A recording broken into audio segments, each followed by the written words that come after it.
cerita-cerita di dalam ini arti, di dalam menjelaskan akan ini arti yang kami telah sebutkan. Adalah cerita hikayat ruwiyah yang diriwayatkan, yang diceritakan yang diceritakan fil Israiliyati, di dalam cerita-cerita Bani Israel. An Wahb bin Munabbih radhiyallahu ta'ala anhu, daripada Wahab bin Munabbih radhiyallahu ta'ala anhu, anna rajulan min Bani Israel sama 70 sanatan, bahwasanya seseorang laki-laki dari kalangan Bani Israel, dia puasa selama 70 tahun. Yuftiru fi kulli sanatin sittata ayyamin, dia berbuka di setiap tahunnya hanya 6 hari saja. Jadi dia berpuasa selama 70 tahun dan setiap tahun hanya berbuka selama 6 hari saja. Amal ibadahnya banyak. Fasa'alallaha tabaraka wa ta'ala an yuriyahu kaifa taqwa syayatin 'alan nasi. Maka dia meminta kepada Allah Subhanahu wa ta'ala agar supaya Allah yuriyahu, memperlihatkan Allah kepada rajul, kepada dirinya, kaifa taqwa syayatinu 'alan nasi, bagaimana setan bisa mampu 'alan nasi, menggoda manusia. Dia meminta kepada Allah Subhanahu wa ta'ala akan diperlihatkan bagaimana cara setan menggoda manusia.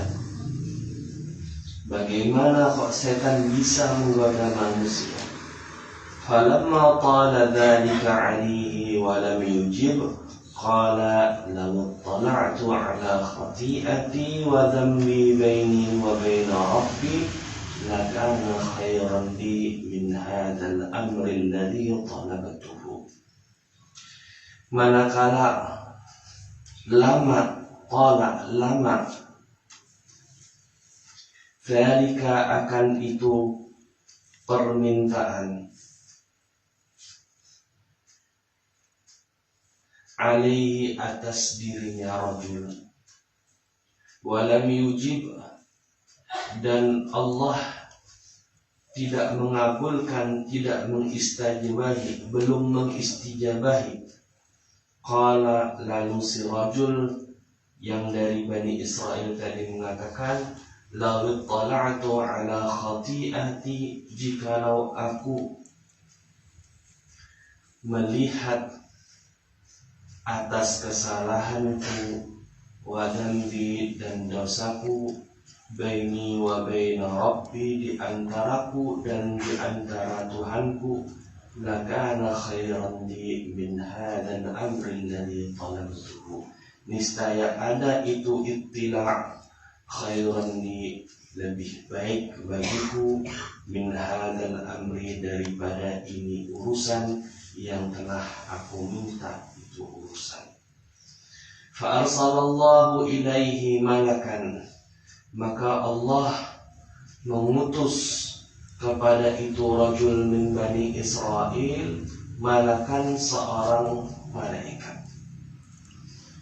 Faqala lahu, maka malaikat tadi mengatakan kepada itu rajul min Bani Israel, innallaha ta'ala arsalani ilaika, sesungguhnya Allah Subhanahu wa ta'ala mengutuskan aku ilaika, kepadamu. Wa huwa yaqulu laka, hal Allah Subhanahu wa ta'ala berfirman untuk engkau, inna kalamaka hadzal ladzi kallamta bihi ahabbu ilayya mimma madha min ibadatika. Sesungguhnya ucapanmu ini yang mengatakan jikalau aku melihat kepada kesalahanku dan dosaku antara aku dengan Allah, itu lebih baik daripada permintaanku sebelumnya. Jadi ucapan engkau ini ahabbu ilayya mimma madha min ibadatika, lebih aku cintai kata Allah daripada ibadah-ibadahmu yang telah engkau lakukan. Mimma daripada ibadah, madha yang telah lewat, itu ma min ibadatika dari ibadahmu. Wa qad fatahallahu basaraka, dan Allah sekarang telah membukakan basaraka akan penglihatanmu. Fandur, maka lihatlah. Fa'idan junudu iblisa qad ahatat bil ardi, maka ketika dibuka pandangan si rajul tadi, dibuka matanya oleh si rajul tadi, lalu dia melihat tentara-tentara iblis telah mengelilingi di bumi. Ahatat, mengelilingi atau meliputi bumi. Wa idzan laisa ahadun minan nasi illa wasyayatinu hawlahu kadzubabi. Orang tadi, rajulun min Bani Israel tadi, melihat setan saking banyaknya, melihat setan mengelilingi satu orang laki. Jadi tidak ada seseorang pun daripada manusia kecuali setan mengelilingi setiap manusia tadi, kadzubabi, seperti lalat. Kadzubabi, seperti lalat.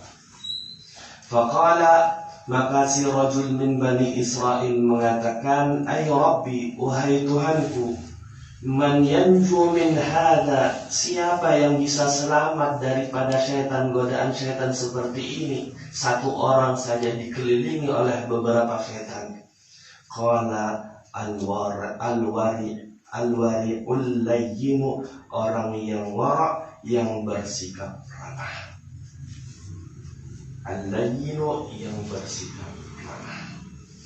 Jadi hikam di minggu yang lalu, Imam Ibn Athaillah As-Sakandari menjelaskan bahwasanya melihatnya kita kepada kekurangan-kekurangan, keaiban-keaiban yang ada di dalam diri kita, itu lebih baik daripada kita meminta kepada Allah kekeramatan. Itu lebih baik daripada meminta hasil upah daripada ibadah kita. Kita hanya diperintahkan untuk beribadah, bukan diperintahkan untuk meminta upah. Wa ma khalaqtul jinna wal insa illa liya'budun. Aku tidak menciptakan manusia, aku tidak menciptakan jin kecuali untuk menyembah kepadaku. Jadi tugas kita adalah menyembah kepada Allah. Tugas kita menyadari keaiban-keaiban yang ada di dalam diri kita, lalu kita obati keaiban tersebut. Bukannya tugas kita bukan meminta upah kepada Allah Subhanahu wa ta'ala daripada hasil ibadah kita. Lalu minggu yang lalu dijelaskan bagaimana kita ini bisa mengetahui keaiban-keaiban yang ada di dalam diri kita, kekurangan-kekurangan yang ada di dalam diri kita, dengan cara satu daripada 4 macam. Ada kalanya dengan mencari guru yang tahu tentang penyakit-penyakit hati. Yang kedua, ada kalanya dengan mencari teman yang bisa mengingatkan dirinya. Yang ketiga, ada kalanya dengan melihat, mendengarkan apa saja yang diucapkan oleh seorang musuh kita, sehingga kekurangan yang diucapkan oleh musuh kita tadi kita perbaiki kekurangan yang ada di dalam diri kita. Dan yang keempat adalah dengan mukhalathatun nas, bergaul dengan manusia. Jadi 3 yang terakhir ini, yaitu mencari teman, mendengarkan ucapan musuh, dan bergaul dengan manusia, kalau misalnya tidak mendapatkan lagi guru yang bisa mengobati hati, guru yang membimbing kita, guru yang mendidik kita, syekh murabbi istilahnya. Syekh murabbi itu katanya Al-Habib Salim Asy-Syatiri adalah seorang guru yang mendidik muridnya dari bidayah sampai nihayah bitadrij, dengan bertahap. Jadi dia mulai nol, naik sedikit demi sedikit, naik sedikit demi sedikit sampai nihayah. Maka orang yang membawa murid tadi sampai ke nihayah itu namanya syekh murabbi, guru yang mendidik sehingga seseorang bisa sampai ke puncak. Syekh murabbi ada kalanya bisa dari orang yang masih hidup, kalangan manusia yang masih hidup, dan ada kalanya dari kalangan manusia yang sudah meninggal. Katanya Al-Habib Salim bin Abdullah bin Umar Asy-Syatiri, kita ini terkadang tidak tahu. Bisa saja guru murabbi kita adalah min ahlil barzakh. Orang-orang yang sudah meninggal bisa juga mendidik kita, mentarbiyah kita.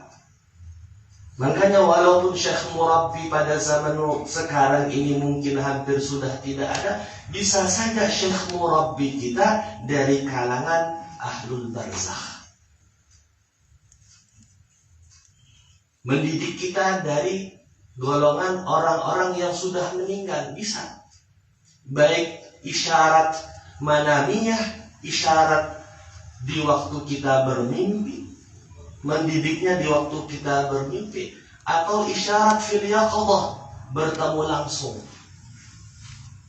Pernah diceritakan salah satu tokoh guru tariqat dari India datang ke Mekah untuk melaksanakan ibadah haji.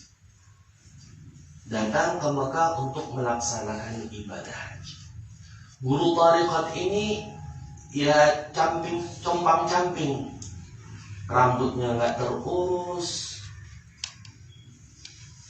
lalu kukunya panjang-panjang, duduk di jalanan. Karena yang namanya aulia Allah Subhanahu wa ta'ala bukan hanya orang yang bergamis, bukan hanya yang berimamah. Bisa saja orang yang di pinggir jalan itu adalah kekasih Allah Subhanahu wa ta'ala yang tersembunyi. Banyak aulia Allah Subhanahu wa ta'ala apalagi zaman sekarang yang tersembunyi. Dan biasanya orang yang nggak tahu itu adalah orang yang dekat-dekat. Itu biasanya. Al-Habib Abdullah bin Ali Al-Haddad, dengan kehebatan beliau, banyak orang-orang dari luar kota hendak bertemu dengan beliau. Lalu salah satu daripada orang luar kota hendak bertemu beliau, nggak tahu rumahnya. Akhirnya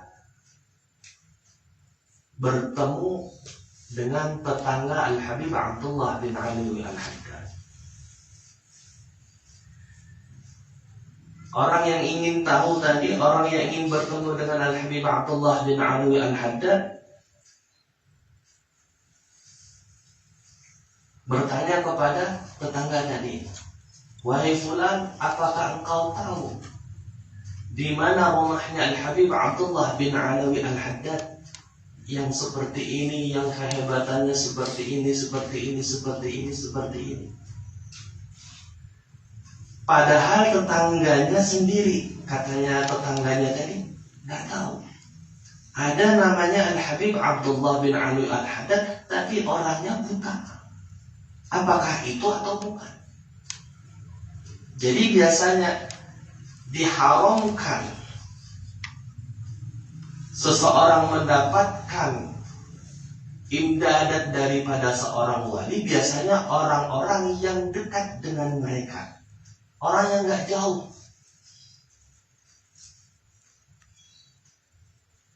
Makanya di dalam Al-Quran, wa mimman hawlakum minal a'rabi munafiqun. Yang orang-orang munafik itu adalah orang yang di sekitar kalian, orang yang gak jauh rumahnya dari kalian.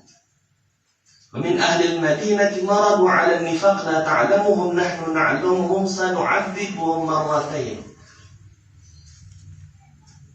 Jadi seperti tetangganya Al-Habib Abdullah bin Alawi Al-Haddad, tetangganya tadi nggak tahu kehebatan daripada Al-Habib Abdullah bin Alawi Al-Haddad. Yang tahu justru orang-orang yang jauh di luar daripada kota tadi.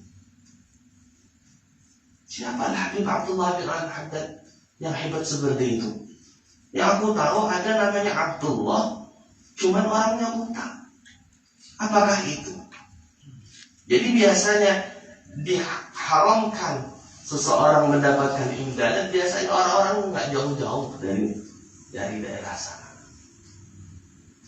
Jadi kembali lagi kepada salah satu guru thariqat tadi.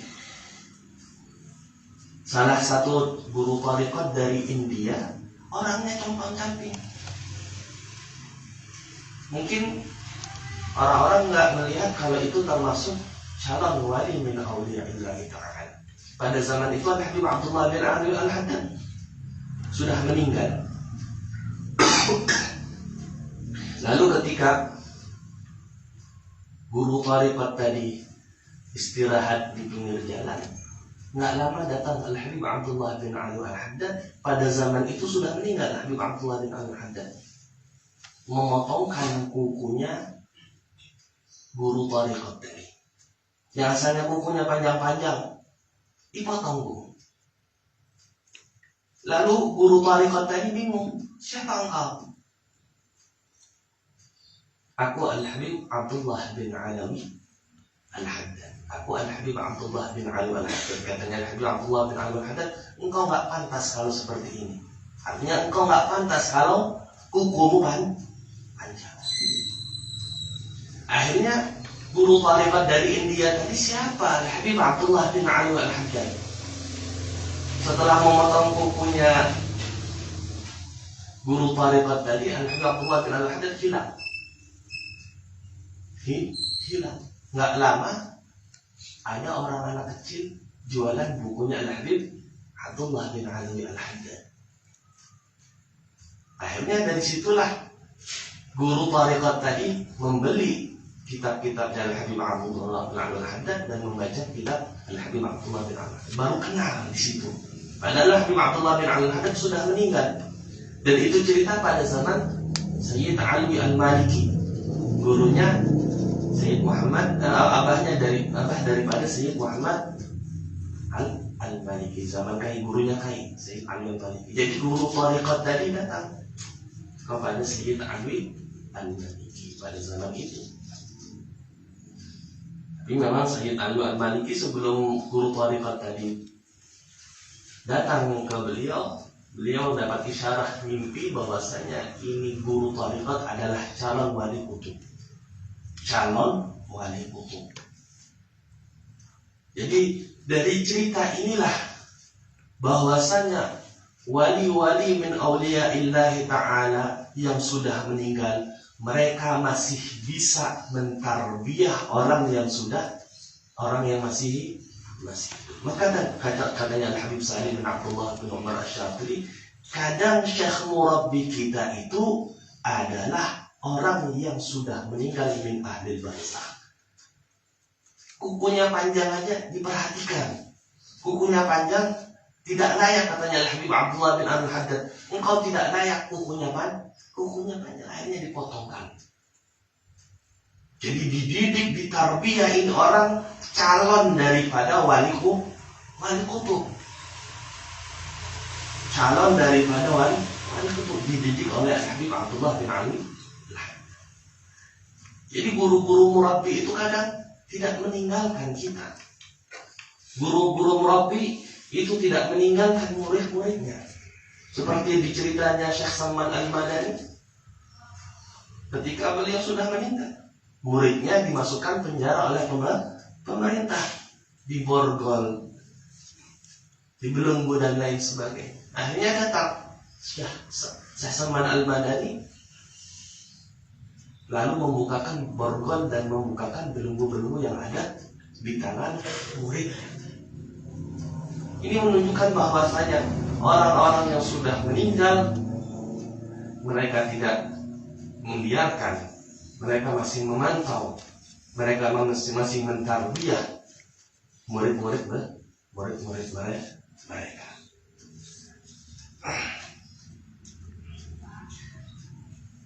Jadi kalau misalnya sudah tidak ada, kita tidak mempunyai syekh murabbi, maka tinggal 3 tadi, yaitu mencari teman yang bisa mengingatkan kita, atau kita mendengarkan ucapan musuh kita dan kita perbaiki apa saja yang kekurangan yang ada yang diucapkan oleh musuh kita, atau yang keempat adalah dengan mukhalatatun nas, bercampur dengan manusia. Karena dengan bercampur kita mengetahui sifat-sifat yang ada di dalam diri manusia, sehingga dalam diri kita, kemungkinan sifat itu ada juga di dalam diri kita, karena itu sifat basyariah, sifat yang ada di setiap manusia. Ketika kita melihat teman kita seperti itu, ketika kita melihat orang-orang seperti itu, maka kemungkinan kita sifatnya seperti itu juga.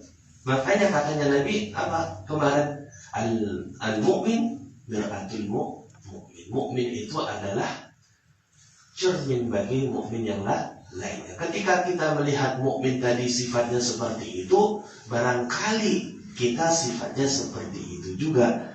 Bahkan mungkin bisa lebih parah daripada sifat mukmin tadi. Maka jadi kalau kita sudah bisa melihat aib kita, penyakit kita, maka hendaklah kita mengobati. Jangan terlalu tergesa-gesa untuk meminta kekeramatan, untuk dibukakan alam-alam gaib. Seperti cerita di sini, salah satu seseorang daripada Bani Israel, ibadahnya 70 tahun. Ibadahnya 70 tahun. Bukanya cuma 6 hari. Zaman dahulu nggak ada istilahnya puasa wisol, haram dan lain sebagainya, nggak ada. Zaman dahulu ada hukum puasa wisol. Jadi 70 tahun puasa, bukannya cuma 6 hari di setiap tahun. Di setiap tahun bukannya cuma 6 hari. Lalu merasa bangga, aku sudah ibadah 70 tahun. Akhirnya meminta kepada Allah Subhanahu wa ta'ala, bagaimana aku ini bisa mengetahui cara menggodanya setan terhadap manusia. Tidak dikabulkan oleh Allah Subhanahu wa ta'ala. Sampai akhirnya dia sadar diri dan mengatakan bahwasanya aku daripada meminta seperti itu, lebih baik aku introspeksi dulu.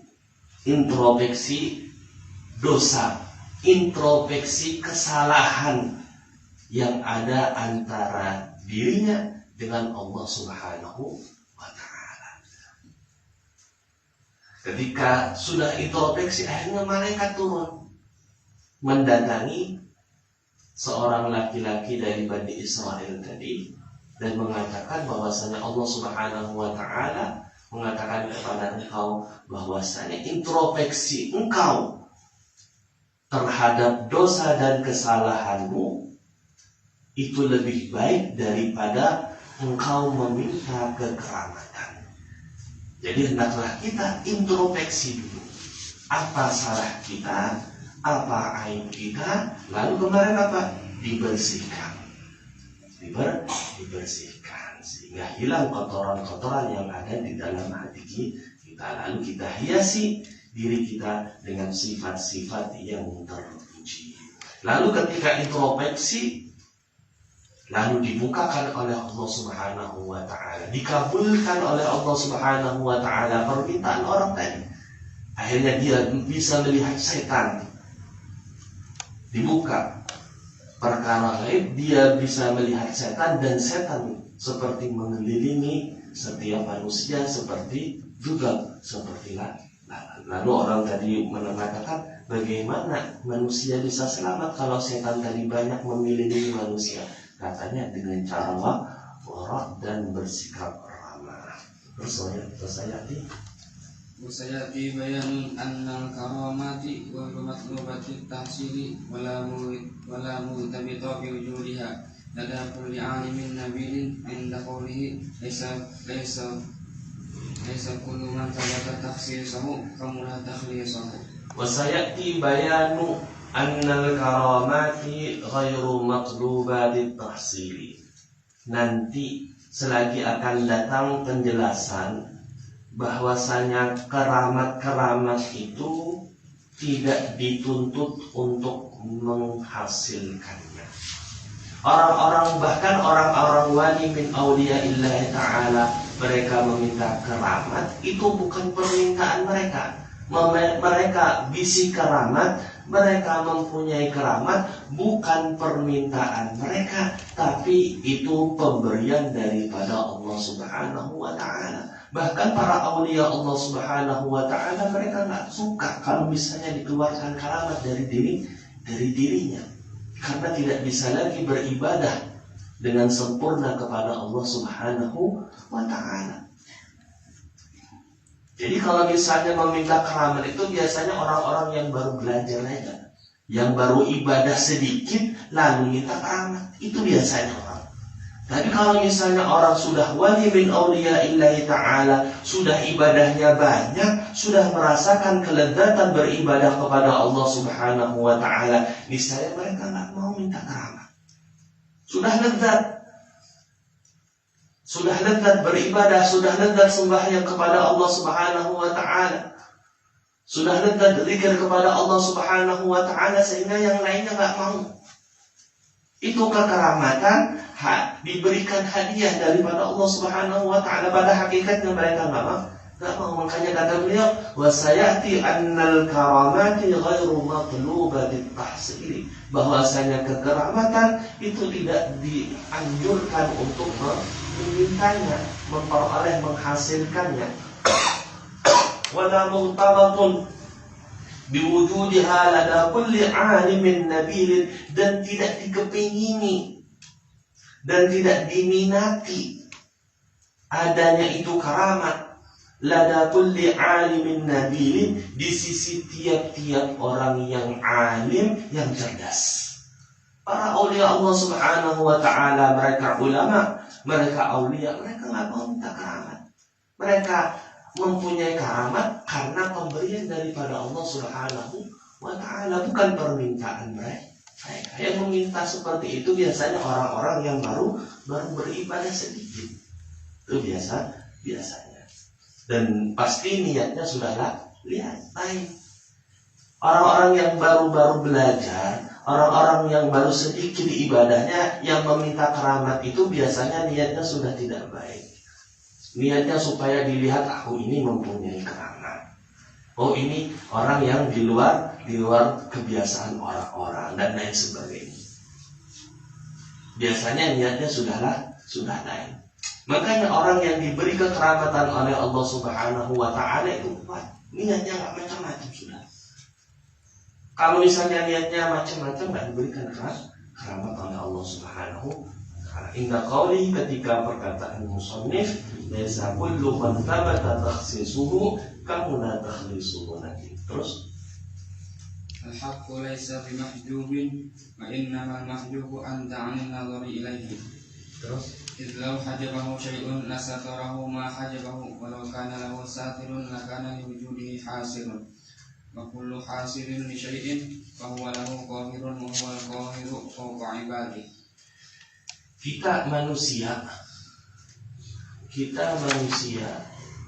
sulit untuk sampai kepada Allah Subhanahu wa Ta'ala. Sebabnya apa?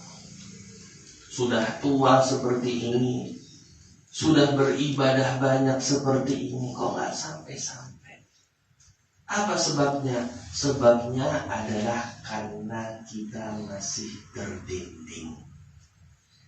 Terdinding oleh apa? Ya penyakit-penyakit zahir, penyakit-penyakit batin, syahwat, nafsu dan lain sebagainya.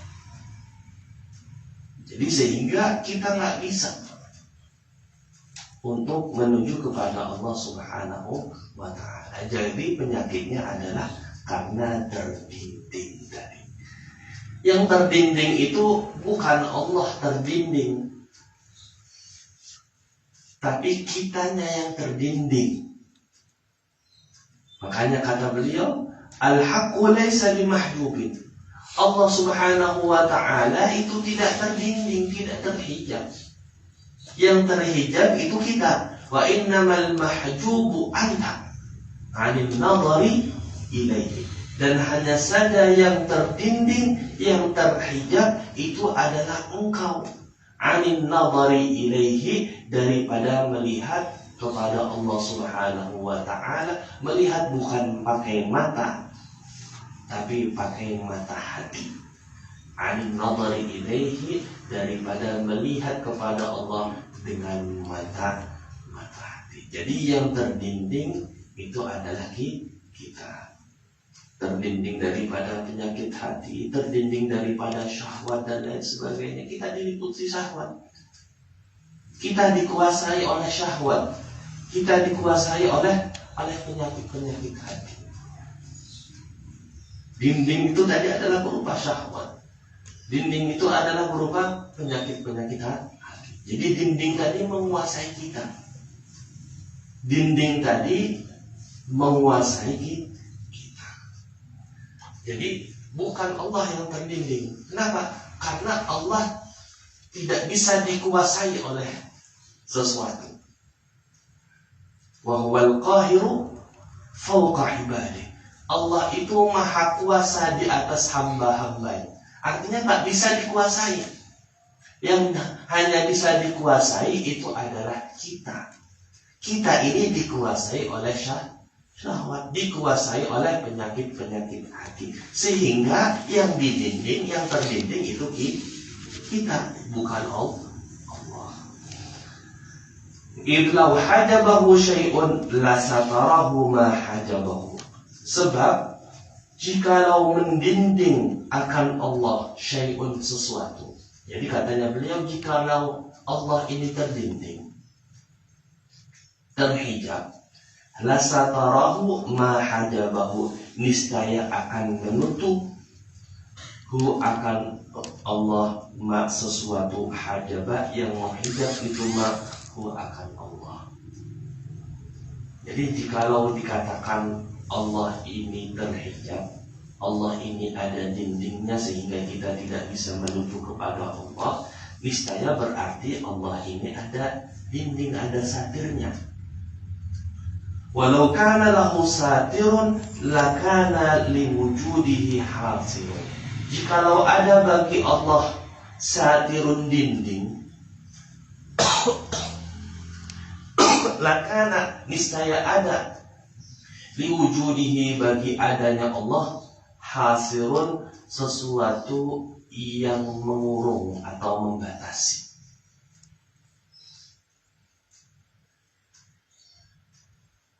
Wa kullu hasirin li syai'in fahuwa lahu qahirun. Dan setiap sesuatu yang mengurung, membatasi bagi sesuatu, fahuwa, maka itu hasir, qahirun lahu, menguasai, lahu, bagi itu syai', lahu, bagi itu syai'. Misalnya seseorang memenjarakan orang lain. Seseorang memenjarakan orang lain. Niscaya orang yang memenjarakan itu menguasai orang yang di dalam penjara. Begitu juga kalau seandainya Allah Subhanahu wa ta'ala itu ada dindingnya, niscaya dinding tadi menguasai Allah. Diulangi lagi, seseorang memenjarakan orang lain, berarti orang yang memenjarakan itu menguasai orang yang di dalam penjara.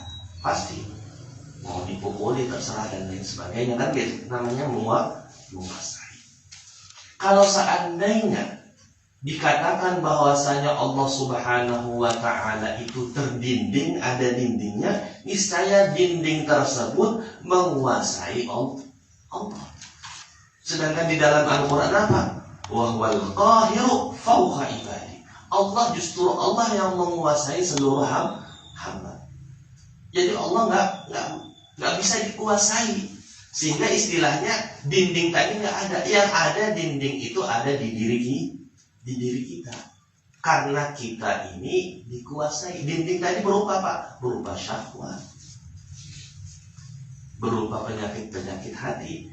Syahwat dan penyakit-penyakit hati itulah yang mendindingi kita sehingga tidak bisa sampai kepada Allah Subhanahu wa ta'ala. Begitu juga katanya orang-orang pintu Allah tertutup. Pintu Allah tertutup. Bukan pintu Allah tertutup, tapi kitanya sendiri yang tertutup. Karena pintu Allah Subhanahu wa ta'ala terbuka bagi setiap manusia. Al-hijabu 'ala al-haqqi ta'ala muhalun. Hijab, dinding atas Allah Subhanahu wa ta'ala itu mustahil. Wastadalla al-mu'allifu 'ala dhalika bima dzakarahu. Dan mu'allif Imam Ibn Athaillah As-Sakandari menjadikan dalil 'ala dzalika atas hijab itu mustahil bima dengan hikmah dzakara yang muallif tadi Imam Ibn Athaillah As-Sakandari hu akan itu menyebutkan hu akan itu. Jadi dalil bahwasanya Allah Subhanahu wa ta'ala itu tidak terhijab yaitu hikmah tadi. Apa? Kalau seandainya dikatakan Allah ini terdinding, maka dinding tadi itu menguasai Allah. Dan tidak mungkin Allah ini dikuasai. Yang menguasai, justru yang menguasai seluruh makhluk itu adalah Allah Subhanahu wa ta'ala. Berarti kesimpulannya yang terdinding itu adalah kita manusia. Wahwa, dan itu madzakarahu bayyinun, jelas. La iskala fihi, tidak ada kemuskilan fihi di dalam itu madzakarahu. Wal hijabu 'ala al-'abdi wajibun min haitsu dzatuhu.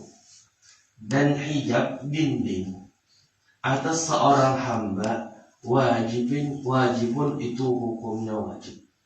Min haitsu dzatuhu, dari segi zatnya itu hamba. Idh huwa adamun, sebab hamba itu adalah adam, tidak ada. Karena asalnya manusia itu tidak ada. Kama taqaddama, sebagaimana penjelasan yang telah lewat. Wala nisbata bainal adami wal wujudi, dan tidak ada keserasian, kesinambungan antara adam dan wujud. Antara kita yang adam, yang tidak ada pada hakikatnya, dengan Allah yang hakikatnya ada, tidak ada kesinambungan. Sehingga tadi ada hijabnya. Fa in arada Allah Ta'ala raf'a hadzal hijabi 'amman syaa'a kaifa syaa'a mata syaa'a ra'a man laisa kamitslihi syai'un wa huwa as-sami'ul basir. Maka apabila Allah Subhanahu wa ta'ala menghendaki untuk mengangkat ini hijab dari engkau, daripada orang yang Allah kehendaki, dari kaifa sya'a, bagaimanapun sya'a Allah kehendaki, maka sya'a dan kapanpun Allah kehendaki, ra'a, maka man tadi akan melihat man Allah, laisa kamitslihi syai'un, yang Allah tidak ada seperti Allah syai'un, sesuatu, wa huwa sami'ul basir, dan Allah maha mendengar dan maha melihat. Wa hadza, dan ini mimma yajibu i'tiqaduhu, termasuk perkara yang wajib diyakini itu mah. Terus ukhruj min awsafi basyariyatika an kulli wasfin munaqidin bi'ubudiyatik litakuna linida'il haqqi mujiban wa min hadratihi qariban. ukhruj min awsafi basyariyatika an kulli wasfin munaqidin li'ubudiyatika litakuna linida'il haqqi mujiban wa min hadratihi qariban. Di dalam istilah sufi ada namanya takhalli, ada namanya tahalli, dan ada namanya tajalli. Tajalli, seseorang ini sudah dekat dengan Allah Subhanahu wa ta'ala. Wa min hadratihi qariban. Orang yang sudah tajalli, dia dekat dengan Allah Subhanahu wa ta'ala. Tapi bagaimana seseorang bisa dekat kepada Allah Subhanahu wa ta'ala? Dengan cara takhalli terlebih dahulu dan tahalli setelah itu. Makanya kata beliau, ukhruj min awsafi basyariyatika an kulli wasfin munaqidin li'ubudiyatika. Ini takhalli. Engkau keluarlah daripada sifat-sifat kemanusiaanmu. An kulli wasfin, daripada sifat, daripada tiap-tiap sifat, munaqidin, yang bertentangan, li'ubudiyatika, bagi sifat perbudakan. Litakuna, agar supaya engkau, linida'il haqqi, bagi seruan Allah, mujiban, memperkenankan. Wa min hadratihi qariban, dan agar engkau dekat daripada hadrat Allah Subhanahu wa ta'ala. Jadi seseorang apabila ingin dekat dengan Allah, apabila dia ingin tajalli, maka takhalli dulu. Hilangkan sifat-sifat basyariyah. Artinya sifat-sifat basyariyah itu sifat-sifat yang pasti ada di setiap manusia. Sifat-sifat basyariyah artinya sifat-sifat yang pasti ada di setiap manusia. Baik itu sifat baik ataupun sifat yang buruk. Dermawan, sifat baik, itu namanya sifat basyariyah. Lawannya kikir, itu sifat basyariyah juga. Sombong, itu sifat basyariyah. Sifat yang pasti di setiap orang mempunyai sifat tersebut. Cuman sifat-sifat yang harus kita jauhi, yang harus kita buang adalah sifat-sifat yang bertentangan dengan sifat perbudakan kita. Kita ini kan budak. Kita ini Abdullah, budak. Kita ini adalah Abdullah, budak. Budak, apakah seorang budak, apakah dia pantas untuk sombong? Tidak. Maka sifat sombong ini, sifat sombong kan tadi apa? Sifat basyari. Sifat sombong ini hendaklah kita buang. Kenapa? Karena sifat sombong ini bertentangan dengan sifat seorang hamba. Karena hamba itu nggak boleh sombong. Antara hamba dengan sayyid, misalnya di kalangan manusia ada abad, ada sayyid. Abad itu harta abad, harta hamba itu semuanya miliknya si sayyid. Maka apa yang dia harus sombongkan? Apa yang hamba harus sombongkan? Karena dia nggak punya apa-apa. Jadi sifat-sifat basyariyah yang jelek-jelek yang bertentangan dengan sifat seorang hamba, maka buanglah. Dermawan, apakah bertentangan dengan seorang hamba? Tidak. Kikir itu yang bertentangan. Pokoknya sifat-sifat yang tercela itu bertentangan dengan sifat seorang hamba. Makanya kata beliau, ukhruj, keluarlah engkau min awsafi basyariyatika, dari sifat-sifat kemanusiaanmu. Sifat-sifat yang bagaimana? An kulli wasfin munaqidin li'ubudiyatika, daripada setiap sifat yang bertentangan dengan seorang hamba. Litakuna linida'il haqqi mujiban wa min hadratihi qariba, agar supaya engkau dekat kepada Allah, agar supaya engkau bisa memperkenankan akan seruan Allah Subhanahu wa ta'ala. Terus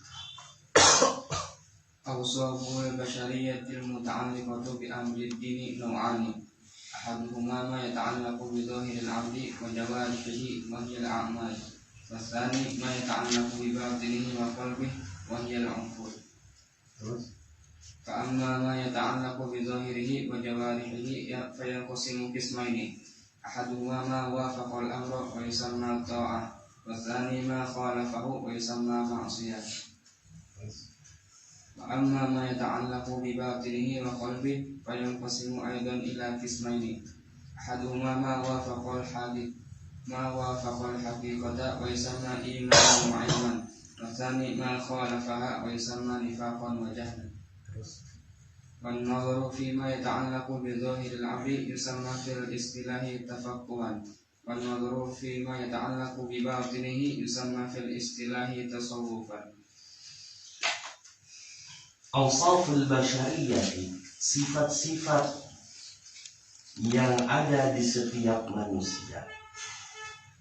Al-muta'alliqatu bi amri dini, yang sifat-sifat tadi berkaitan dengan urusan agama, itu naw'ani, ada dua macam. Ahaduhuma, salah satu daripada dua macam tadi, ma, sifat yata'allaqu, yang berkaitan itu ma bidhahiril 'abdi, dengan zahir seorang hamba,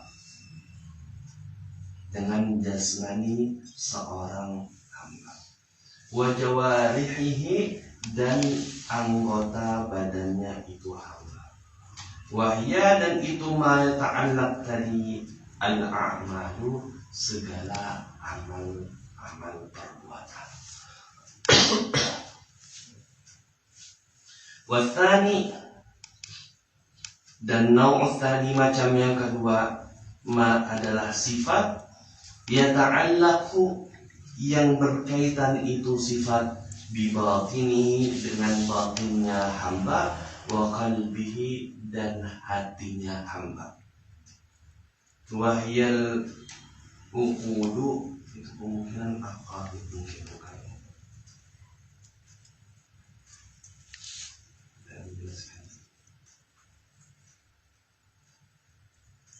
Terus Fa amma ma yata'allaqu bi dhahirihi wa jawarihi fa yanqasimu qismaini, ahaduhuma ma wafaqa al-amra yusamma ta'atun, wa tsani ma khalafahu wa yusamma ma'siyah. Fa amma, maka adapun ma sifat yata'allaqu, yang berkaitan itu ma bi dhahirihi wa jawarihi, dengan zahirnya hamba dan anggota badan hamba, fayanqasimu, maka terbagi itu ma yusmaini, menjadi dua bagian. Ahaduhuma, salah satunya ma wafaqal amra, adalah sifat wafaqa, yang mencocoki al-amra, akan perintah, wa yusamma ta'atan, dan dinamakan itu ma wafaqal amra ta'atan, ta'at. Jadi kalau misalnya suatu sifat yang mencocoki bagi perintah syariat, maka itu namanya taat. Maka itu namanya taat.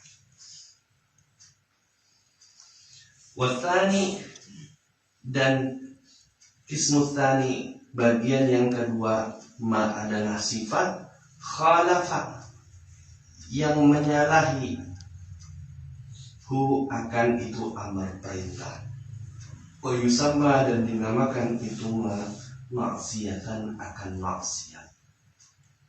Terus Wa amma ma yata'allaqu bi batinihi wa qalbihi fa yanqasimu aidan ila qismaini. Ahaduhuma ma wafaqa al-haqiqata wa yusamma imanan wa ilman. Watsani ma khalafaha wa yusamma nifaqan wa jahlan. Dan adapun sifat yang berkaitan dengan batinnya hamba dan hatinya seorang hamba, maka sifat tersebut terbagi menjadi dua bagian. Ahaduhuma, salah satunya, ma wafaqal haqiqata, sifat yang sesuai dengan kebenaran. Wa yusamma, dan dinamakan itu ma wafaqal haqiqah tadi imanan wa ilman, iman dan ilmu. Iman itu termasuk sifat. Iman termasuk sifat. Orang yang beriman berarti orang yang mempunyai sifat iman. Karena iman itu sifat. Begitu juga ilmu. Ilmu sifat. Alim, orang yang berilmu. Jadi iman dan ilmu itu termasuk sifat. Begitu juga maksiat atau taat termasuk sifat. Orang yang taat, perhatikan, orang yang sifatnya tadi taat kepada Allah. Asi, orang yang mempunyai sifat maksiat. Jadi taat dan maksiat, iman, ilmu itu termasuk sifat juga. Wathani, dan yang kedua, kismul tsani, ma khalafaha, sifat yang menyalahi akan hakikat, yang menyalahi akan kebenaran. Wa yusamma, dan dinamakan itu ma nifaqan, kemunafikan, wa jahlan, dan kebodohan. Jadi kemunafikan itu termasuk sifat, kebodohan termasuk sifat. Hanya saja sifatnya jadi sifat yang bagaimana? Sifat yang menyalahi akan kebenaran. Terus Wan-nadharu fima yata'allaqu bi dhahiril 'abdi yusamma fil istilahi tafaqquhan. Wan-nadharu fima yata'allaqu bi batinihi yusamma fil istilahi tasawwufan. jadi yang harus kita jauhi apa? Taat atau maksiat? Yang kita jauhi adalah maksiat. Begitu juga yang kita jauhi iman atau kemunafikan. Yang kita jauhi adalah kemunafikan. Kenapa? Karena yang namanya maksiat itu tidak cocok dengan sifat seorang hamba. Artinya maksiat itu kan melanggar. Artinya maksiat itu adalah melanggar perintah. Maka seorang budak gak boleh kan melanggar perintahnya Sayyid. Katanya Sayyid, tolong belikan ini di pasar, tolong cuci piring, tolong sapu dan lain sebagainya. Seorang hamba tidak boleh dia menyalahi, melanggar akan perintahnya sisa. Jadi sifat-sifat yang maksiat inilah yang harus ditinggalkan oleh seorang hamba, yang harus ditinggalkan oleh kita. Maksiat yang kita tinggalkan. Kalau taat enggak. Kalau taat itu mencocoki sifat hamba, karena sifat hamba itu taat. Begitu juga iman dengan munafik. Iman itu bagus karena cocok dengan seorang hamba. Iman itu at-tasdiq, mempercayai, artinya mempercayai Tuhannya. Kalau budak sudah tidak percaya sama tuannya, itu yang masalah. Maka wajib bagi seorang budak dia iman, mempercayai akan Tuhan. Tuhannya. Begitu juga kita seorang hamba Allah, wajib kita mempercayai, beriman kepada Allah Subhanahu wa ta'ala. Iman dan ilmu itu adalah sifat yang tidak bertentangan dengan sifatnya seorang hamba. Yang justru bertentangan itu adalah kemunafikan dan kebodohan. Itu yang kita terus Wan-nadharu tadi. Wan-nadharu fima yata'allaqu bi dhahiril 'abdi yusamma fil istilahi tafaqquhan. Wan-nadharu fima yata'allaqu bi batinihi yusamma fil istilahi tasawwufan. Wan-nadharu fima yata'allaqu bi dhahiril 'abdi yusamma fil istilahi tafaqquhan. Dan pembahasan di dalam sesuatu yang berkaitan dengan zahirnya hamba, dengan jasmaninya seorang hamba, dinamakan itu pembahasan adalah ilmu fikih. Artinya seseorang yang taat itu harus memenuhi syarat-syarat yang diinginkan oleh syariat. Taat di dalam sholat, maka harus memenuhi syarat-syarat sholat. Adanya di dalam apa pembahasannya? Pembahasannya adalah di dalam ilmu fikih. Wan-nadharu fima yata'allaqu bi batinihi yusamma fil istilahi tasawwufan. Dan pembahasan di dalam sesuatu yang berkaitan dengan batinnya seorang hamba itu dinamakan ilmu tasawuf. Masalah iman atau kemunafikan cari di dalam kitab tasawuf. Kalau kita mencari masalah iman atau kemunafikan di dalam kitab ilmu fikih nggak ketemu. Kenapa? Karena masalah iman yang berkaitan dengan hati dan batinnya seorang hamba itu namanya ilmu tasawuf. Dan pembahasan di dalam sesuatu yang berkaitan dengan batinnya seorang hamba, abad yusamma fil istilahi tasawufan, maka dinamakan itu pembahasan adalah ilmu tasawuf. Maka tadi bagaimana caranya supaya kita mengumpulkan keduanya?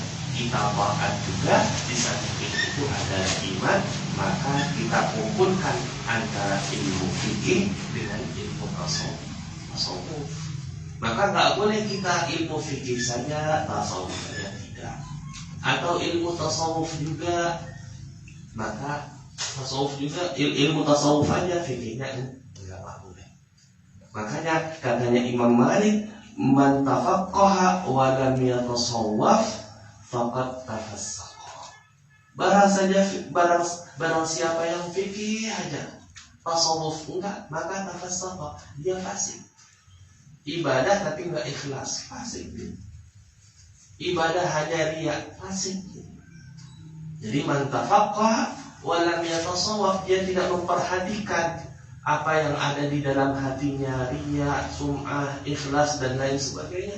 Dia tidak memperhatikan, faqad tafassaqa, maka dia fasik namanya. Wa man tasawwafa wa lam yatafaqqah faqad tazandaqa. Barang siapa yang dia tasawuf aja, fikihnya nggak ada, dia misalnya baru belajar, baru mendekatkan diri kepada Allah Subhanahu wa ta'ala, tapi tidak diimbangi oleh fikih, maka dia tazandak, artinya kafir batinnya. Tazandaqa, kafir batinnya. Karena tadi tidak ada tidak ada fikihnya. Wa man jama'a bainahum, yang mengumpulkan antara ilmu fikih dan maka dia sudah benar. Terus Fahadhanil amrani huma kulliyatul 'abdi fadhahiruhu tabi'un li batinihi bid-darurati li'anna al-qalba huwa al-milku wal jawariha junuduhu wa ra'iyatuhu. Min sya'nir ra'iyati ta'atul mulki terus fima ya'muru bihi wa yanha anhu. Sampai sini aja mungkin sudah.